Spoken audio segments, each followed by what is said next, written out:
Good morning. My name is Jason Robitel. I'm the fire chief at Heber Springs Fire Department. This morning I'm going to read chapter 4 in the book Frindle. It's an exciting book.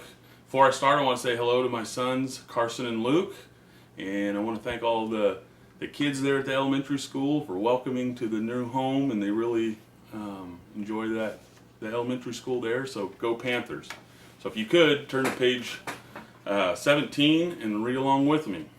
Chapter 4, Word Detective. It was a beautiful September afternoon. Bright sun, cool breeze, blue sky. But not for Nick.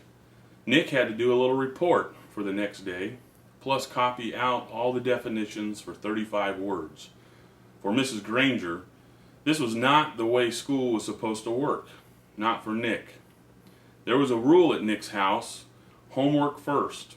And that meant right after school, Nick had heard his older brother James groan and grumble about this rule for years, right up until he graduated from high school 2 years ago. And then James wrote home from college after his first semester and said, "My grades are looking great because when I came here I already knew how to put first things first." That letter was the proof Nick's mom and dad had been looking for. Homework first was a law from September to June.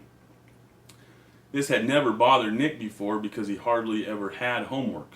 Oh sure, he looked over his spelling words on Thursday nights, and there had been a few short books reports in 4th grade, but other than that, nothing. Up to now, schoolwork never spilled over to his free time. Thanks to Mrs. Granger, those days were gone. First he looked up the definitions in the brand new red dictionary that his mom had bought, because Mrs. Granger told her to. It took almost an hour. He could hear a baseball game in John's yard down the street, yelling and shouting, and every few minutes the sharp crack of a bat connecting with a pitch. But he had a report to do for Mrs. Granger. Nick looked at the very front of the dictionary. There was an introduction to the book called Words and Their Origins. Perfect, Nick thought. It was just what he needed to do his report. It would all be over in a few minutes. Nick could already feel the sun and breeze on his face as he ran outside to play. Homework all done. Then when he read the first sentence from the introduction. Without question, this modern American dictionary is one of the most surprisingly complex and profound document ever to be created. For it embodies unparalleled etymological detail reflecting not only superb lexicographic scholarship, but also the dreams and speech and imaginative talents of millions of people over thousands of years. For every person who had ever spoken or written in English has had a hand in its making. What? Nick scratched his head and read it again, and then again. Not much better. It was sort of like trying to read the ingredients on a shampoo bottle. He slammed the dictionary down and walked downstairs. Nick's family did a lot of reading, so bookshelves covered 3 or 4 walls in the family room.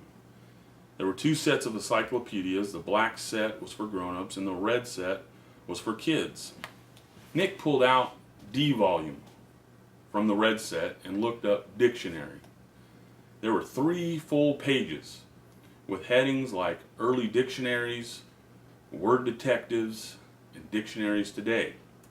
Not very exciting, but he had to do it, so Nick just plopped down on the couch and read all of it.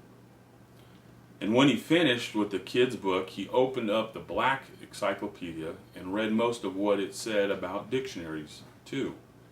He understood only about half of what he read. He leaned back on the couch and covered his eyes with his arms, trying to imagine himself giving a report on all the boring stuff. He'd be lucky to have 3 minutes worth.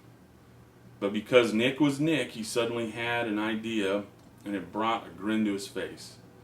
Nick decided that giving this report could actually be fun.